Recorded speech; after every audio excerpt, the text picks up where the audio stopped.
From doing work for Oprah and well-known business executives to winning the window cleaning World Cup, it's safe to say that on-the-spot window cleaning is like the Olympic gold medalist of the industry. We come up so often as the professional window cleaners to hire. Even other professional window cleaners tell us about how customers are asking about our company through them. Yeah, so like this month, we have $55,000 on the books. The margins you might have at one level aren't going to be the margins you have when you try to expand. Really focusing on that recurring residential service helps our business grow, has stabilized us through the hard times. I wish I had known that early on. So as long as people are talking about you in a favorable way, wherever that platform is, capitalize on it.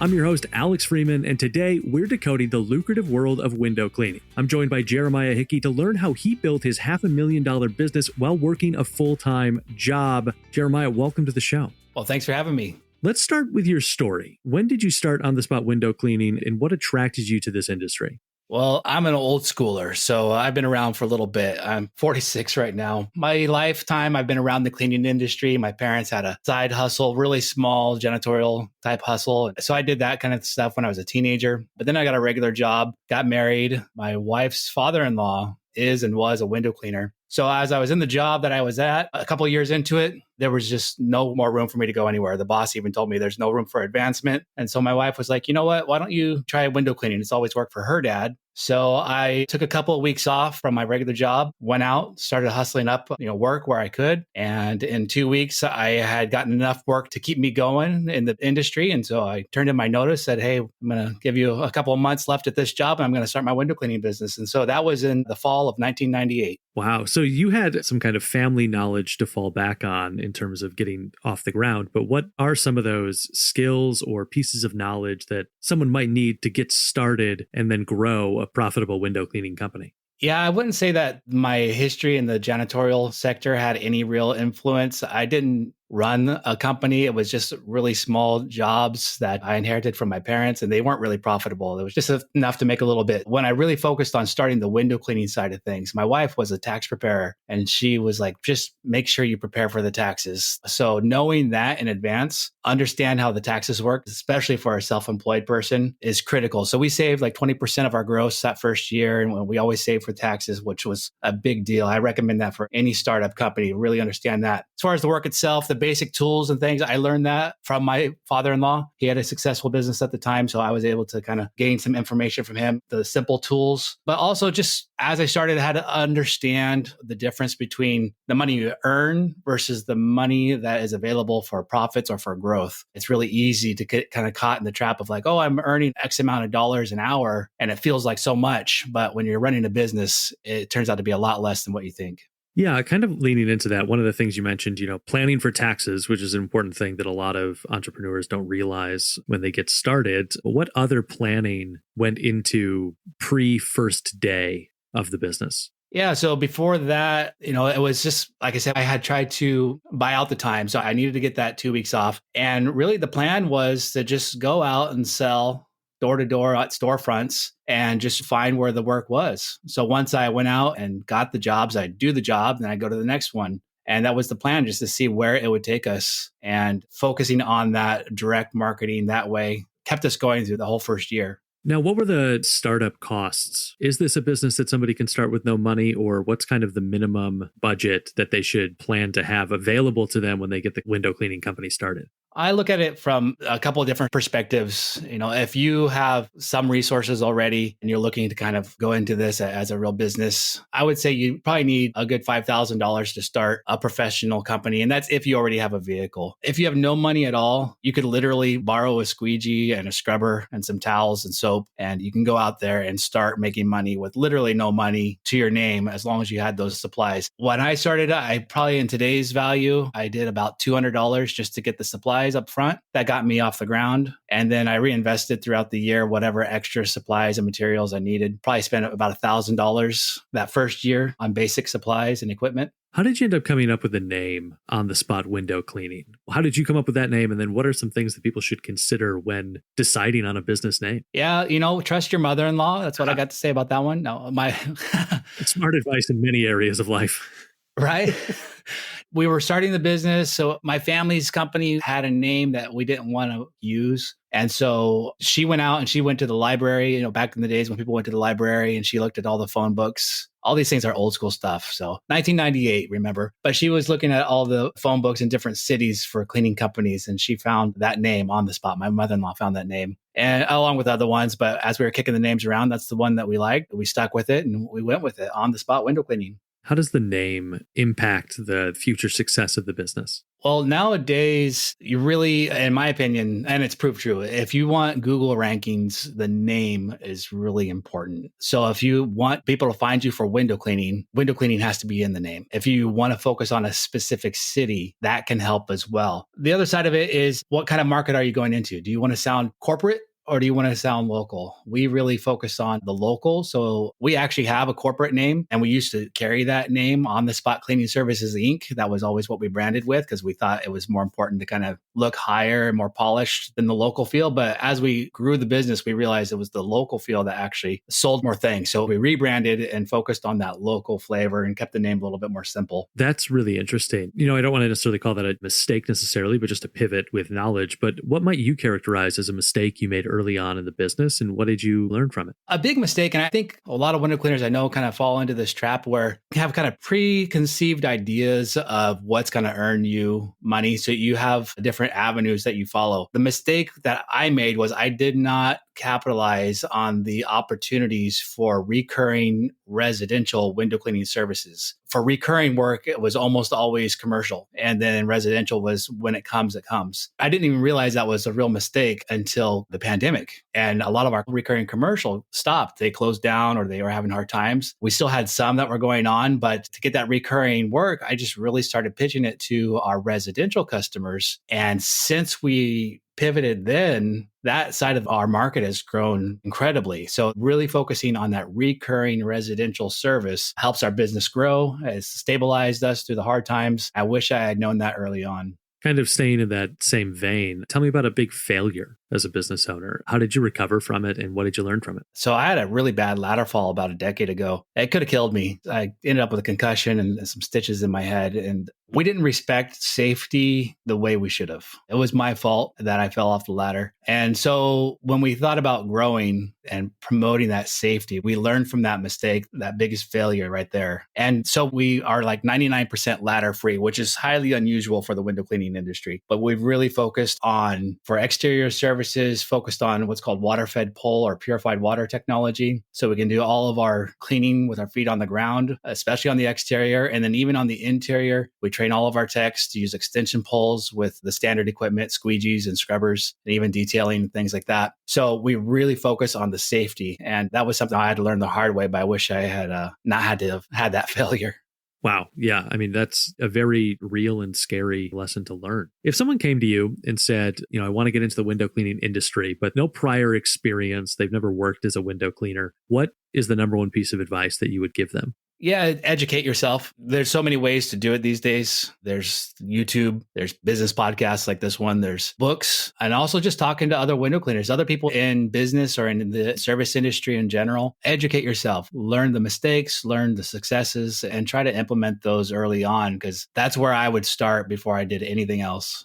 Now, shifting towards a little bit of the day-to-day operation of the company, what strategies or systems are you using to keep yourself and the business organized? And then sort of the follow-up there is, how did you develop or implement those strategies? Yeah, I really like the advancement in softwares, and software is really how we systemize and focus our efforts on the administrative side and everything else. One in particular is our sales system. We use Responsibid, the software Responsibid, as our sales system. So it used to be that I would just know how to do the sales. I would go out to the jobs, I would look at them all and calculate what I needed to do. But with Responsibid, I had to do all of that like a third-party person and figure out the inputs that I needed to put in. And then after I did that, the algorithm in Responsibid generates a profitable bid every time something comes through. So that software in particular really helps us focus on our sales strategy. Then it also has follow-ups to not only capture new customers, but also to go back and get those returning, recurring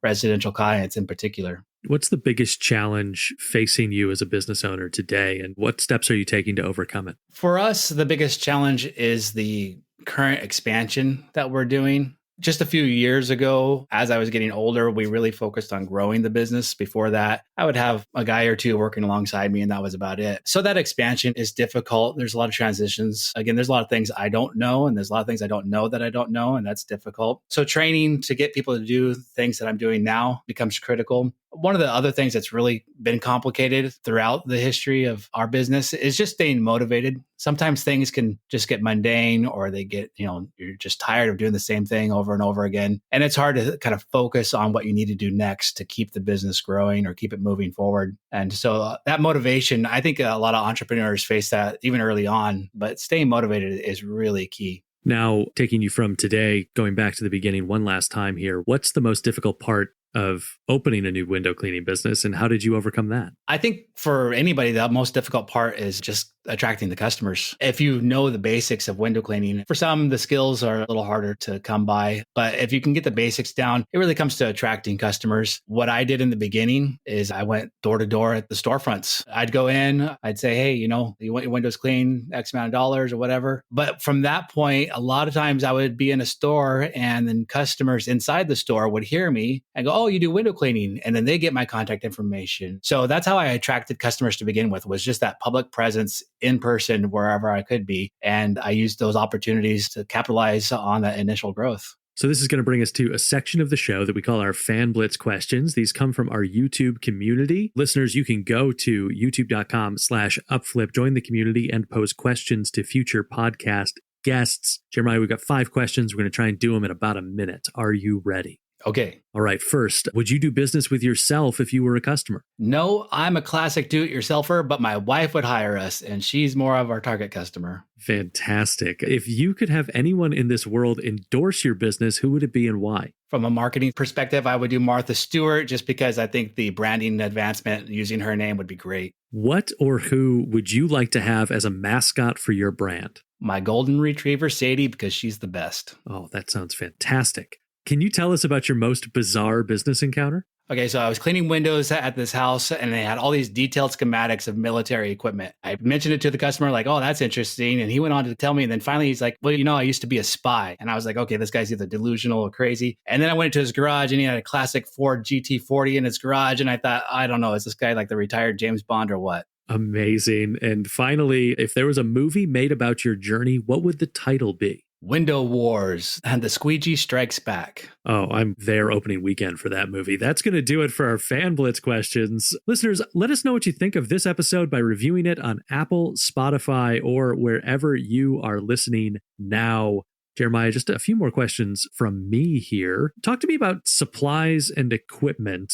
What are you using in your business, and why/what advice can you offer for choosing the best both products and suppliers for those products? Yeah, so the window cleaning industry has 2 styles of cleaning. We call it traditional or trad work, which is your squeegee and your scrubber. And then we call it water fed, which is the purified water technology with extension pulls. For those extension pulls, that's really been key for our company, that water fed technology. So we focus on really high-end carbon fiber pulls. We like the company Simpole, Simpole, as well as Gardiner. Those are very good pulls to go by. As far as going to different distributors, there's a big difference between what you can buy at your local hardware store and the professional line. So I would find a distributor. We go to Detroit Sponge. They've always treated us well. They are always there when we need them, and they have the supplies we need. So any of the traditional stuff or adapters that we need for the different water-fed pulls, I like going through them. But just knowing that the main established companies like Unger, Atori, those companies have good quality professional products that you can only find through the suppliers. So when you know that, it's better to make the investment in the professional lines as opposed to just buying what you can at the hardware store. So you mentioned when you were first kind of finding those first few customers for your business, you were going door to door and kind of being present publicly as much as you can and having those conversations with potential first customers. Is that still the advice you would give for someone to find their first few customers for their company? Or what strategies might you recommend for someone opening a company today? It all depends on what you're coming in with. If you're coming in with no money, just get out in front of people. get out there, shake hands, say hi, let people know that you're out there. If you've got some money to start with, like if I was going to start in a different area, I would put money into some ads up front. I'd do Google ads, Facebook ads. I'd educate myself more, especially for a new person, make sure that you're not just throwing money away, but that would get your name out there before you could have the chance to get your website to get SEO and all that kind of thing. So the initial ads would be how I would start to get those first few customers. Are those Google ads, Facebook ads, are those your primary method of finding customers today? Or how are most of your customers coming to the company today? No, actually, we've done very little paid advertisement over the years. We have done Google ads in the past, just briefly, and it had some success. But our main focus has been branding. So we really focus on the things that have the longevity. So our online presence is super key. We rank really high for our main areas that we work in for window cleaning. The Google 3-pack, we rank up there with the reviews. Our website has great organic listing when you search different areas that we service. Places like the Nextdoor app, we don't advertise there, but you got to have that presence there. You got to have some sort of listing there. And then people talk about you. We get a lot of referrals through Nextdoor. So it's really that branding that we've done over the years. To help us get that branding established, we've really focused on capitalizing on using media before there were social media and even currently. So we try to get free publicity. You mentioned up front that I've won the World Cup of window cleaning. I do speed competitions. I've been all over the country and over to England as well to do them. And then I get the news outlets to cover the story. And that's really brought in a lot of interest to our company. And it helps to establish us as the local professionals that people know about, even if they don't use us. Can you talk a little bit about thinking in broader terms about kind of branding and what might be categorized as an expense? Like what kind of sweat equity is going into building up that branding and hustling for news stories to kind of build up the brand in that way? Yeah. So as far as the events go, you just got to be aware of them. So we capitalize on those things, but you could come up with any kind of events or ways to get the media's attention. Nowadays, self-promoting is also a viable option, YouTube, Instagram, Facebook, whatever. But what we do to really capitalize, not just to get the initial interest, is the follow-up. So like I said, when we pivoted and really focused on getting the returning residential customers, we realized that we had to always be front of mind of those customers. So I'm going to go back to our software ResponsiBid. You can build into it whatever kind of email or text campaign after the initial service that you want. So we remarket to those people on a regular basis that we don't have to think about, and then they come back. So as it is, we have like 3/4 of our year is pre-booked because we are constantly reaching out and trying to get people on automatically recurring services. So after that initial interest, we really focus on email campaigns and things like that are dripped out and automated so we don't have to think about it. You mentioned social media briefly. You mentioned Nextdoor. Obviously, a website is important because that's really how you rank on Google. What are the important aspects of an online presence for a window cleaning business in 2023? Like, should somebody really invest time in TikTok? Like, where should they be? I've seen a lot of window cleaners on TikTok, and I know that it gets a lot of attention. I just don't know that it targets the customer base of a local area. I haven't seen the numbers on that, so I couldn't tell you. I'm not on TikTok, but I guess I'm a little behind the times. I am on Instagram and Facebook, but for us, the website,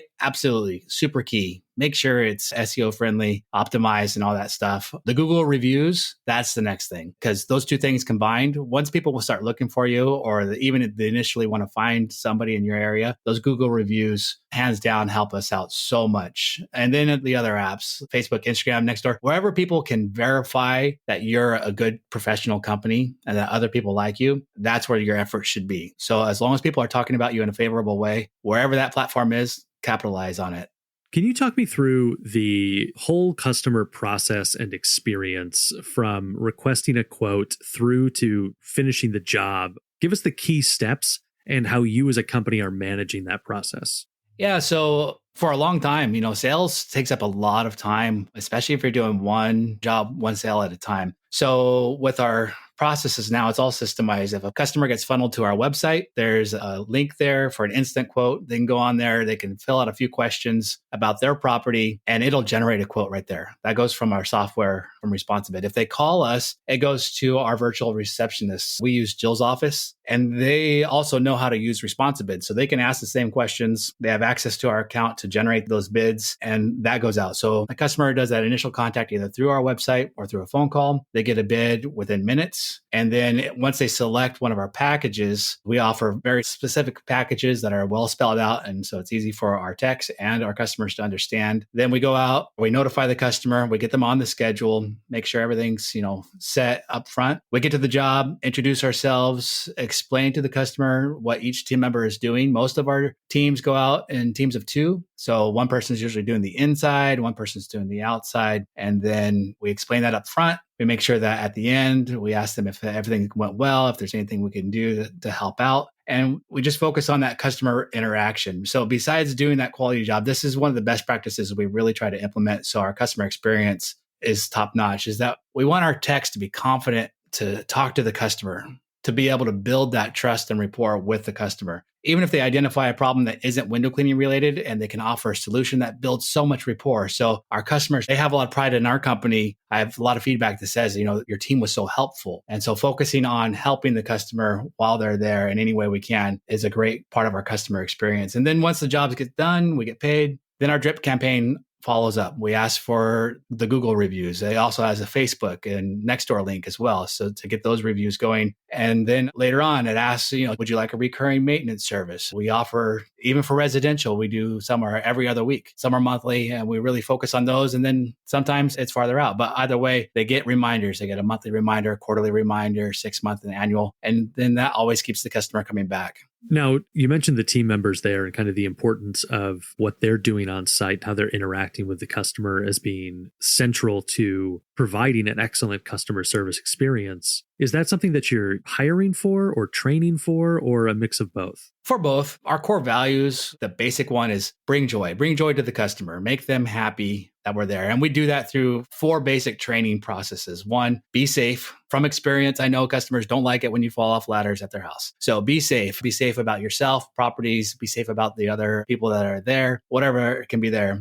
as far as safety is concerned. As far as being the next level, we want to always be professional. So we train for being professional. However we present ourselves, we are the experts. We are the people that look the part. We don't look like the guy that came off the street with a bucket and say, hey, can I clean your windows? Which is how I started. But now we focus on that professionalism. So we train for that. In the meantime, we train for efficiency. So even if our new guys, they aren't experts, they're getting trained for efficiency. They're accompanied by somebody that has the experience to make sure everything goes smooth so that they learn those processes. And that really is how we present ourselves and get that customer service experience that they want. Now, I want to dive into some of the numbers of the business a little bit further. Can we talk about revenue in a typical month and profit margins, and then how that maybe compares to the window cleaning industry more broadly? Yeah. So like this month, we have $55,000 on the books, which we should be able to complete no problem. Typical busy season month. Well, our busy season is, we're here in California. So it runs anywhere from as early as March to as late as December. And our typical busy season month is between $45,000 and $55,000. Our slower months, it just depends on how much rain is coming in. This last winter, we had a ton of rain. So our slow months hit us pretty hard, but even then we averaged between $25,000 and $30,000 a month. The profit margin side of things, we're about 10% profit margin on a typical year by the end of the year, but that's paying everything, including our own salaries. As 10%, I think for a company our size is probably pretty common. Our goal is always trying to get to 20%. And again, it all depends on how efficient we are and productive we are on our slow seasons. We make the money in our busy season. I think industry-wide, a company our size is probably in a similar position at 10%. But a smaller company, a lot of times I've found that the smaller solo guys, they don't even charge enough to grow. So there's not really a lot of profit left over for them. It's just covering their livelihood, which is fine if that's what they want. But if you want to grow the business, I think 10% is absolutely achievable. And I think 20% is something that people should shoot for. What are some of those ongoing expenses for a window cleaning business? And what advice can you offer on minimizing those so that you can get that margin, not just at 10%, but approaching that 20%? Our biggest cost is payroll. Now, we offer a really good benefit package, and we start those benefits at 20 hours a week. So that's how we attract and keep good employees. But with that comes really high cost for those employees. So focusing on efficiencies is critical. Once they get trained in, they got to be productive. They've got to be efficient. Our costs on that payroll is the highest thing. Also,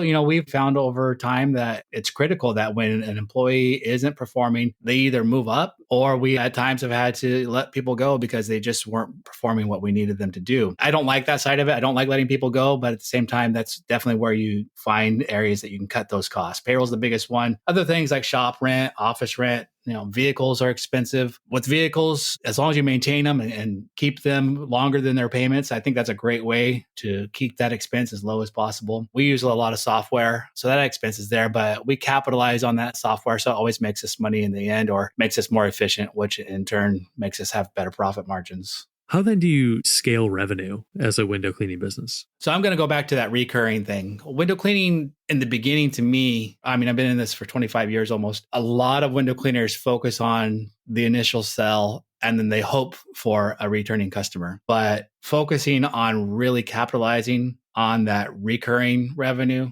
getting them set up automatically, even if they say, oh, I want it done spring and fall, automatically have it set up that they're scheduled for that 6-month service. Your calendar fills up easier that way. Then you can find where the gaps are, and then you can fill those gaps even easier. So our other software that does our scheduling, its name is KickServe, and it has an easy button, recurring service if you want it monthly or every 6 months, if you want it weekly, however that works for your company. That's what we do. So when the customer says, yes, I want to be set up on this automatic recurring service, we set it up, we notify them when their next service is going to be, and that's how we've been able to grow the most in the last few years. Listeners, you can learn how to start a cleaning business from scratch step by step in the 7-figure cleaning business blueprint course taught by Chris Mondragon of Queen Bee Cleaning Services, available on the Upflip Hub. And we are so confident in this course, we're offering a 90-day money-back guarantee if you don't make $10K a month within 90 days.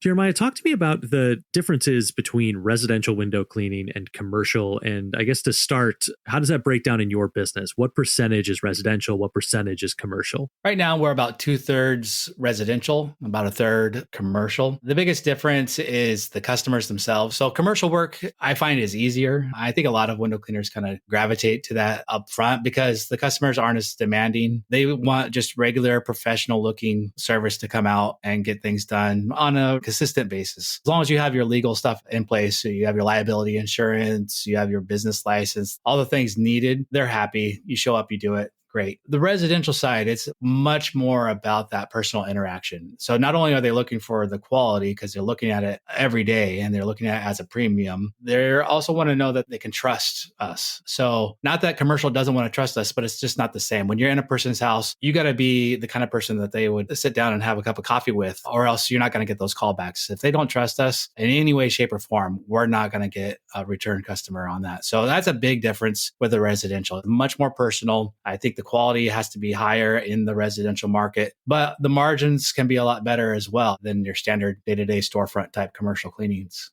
Are there niches beyond residential versus commercial in window cleaning? And do you think it is better to offer a range of services or to focus on one specific niche? For window cleaning specifically, our industry has basically 4 areas. We call it residential, storefronts, which probably includes restaurants. Then you have low-rise commercial and high-rise commercial. So we don't have any high-rise in our area, so I don't have any experience in that, but I imagine the high-rise guys are focused specifically on high-rise. The other things, they're really interchangeable as far as the skill sets. The way you get the customers is completely different though. So I like having the variety myself of both residential and storefronts. We also do some low-rise commercial or larger commercial projects, but being able to have those different things going helps us to kind of fill out our customer base. Window cleaning isn't a very high-ticket item typically. So especially if you're dealing with one-stops at residentials or what have you, relative to other industries, it's not that high of a ticket. So you have to have a lot of customers. So by having different niches that we go into, we can expand our customer base and fill up the calendar a little easier.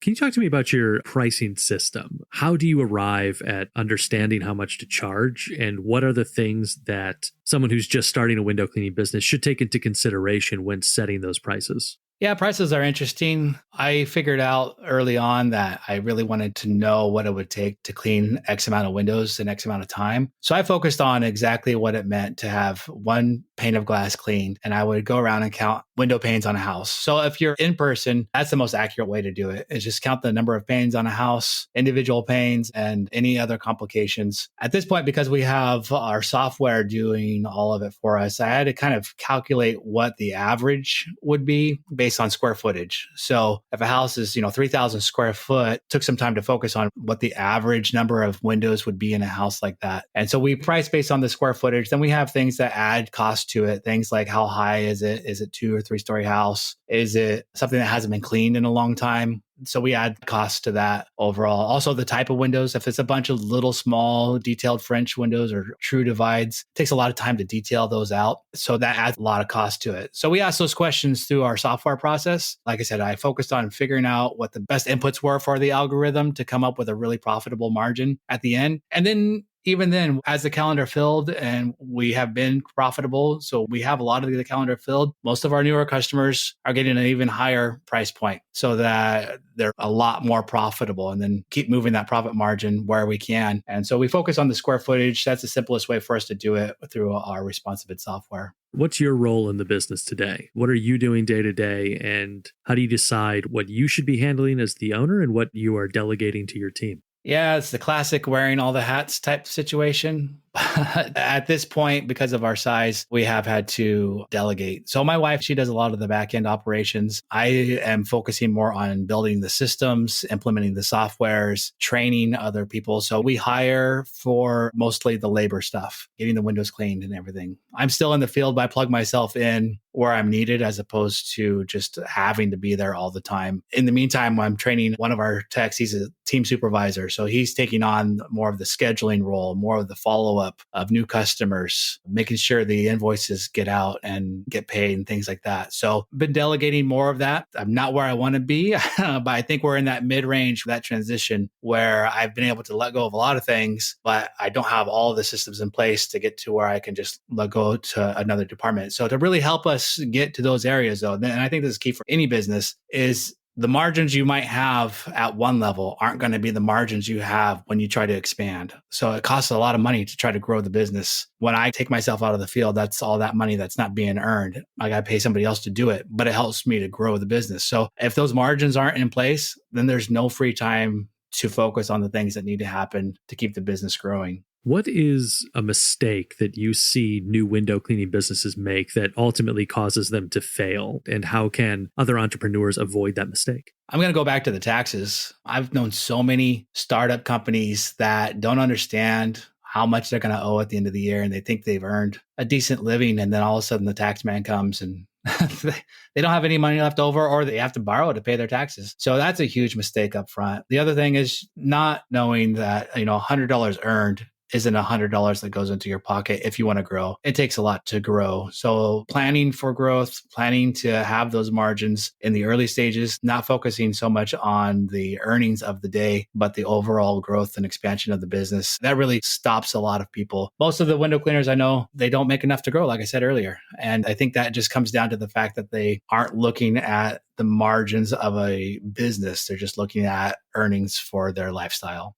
If you could pick the one thing that people take from this interview, what would it be? Well, I hope people take branding seriously. I know advertising is a great way to expand a business rapidly. I've watched it in other companies. I know it can be done, but branding is what has kept us in the business long term. It's what helps us to grow right now. And in our area, we come up so often as the professional window cleaners to hire. Even other professional window cleaners tell us about how customers are asking about our company through them. So that branding goes so far. So even if there's a great window cleaner that is doing work for somebody and for whatever reason they can't get to them or they can't get it done or the customer is just not satisfied, the next person they think of is us. And that branding is what gets us there. So the advertising is one thing, but branding is really about long-term and helping us to have that established consistency that we really thrive on.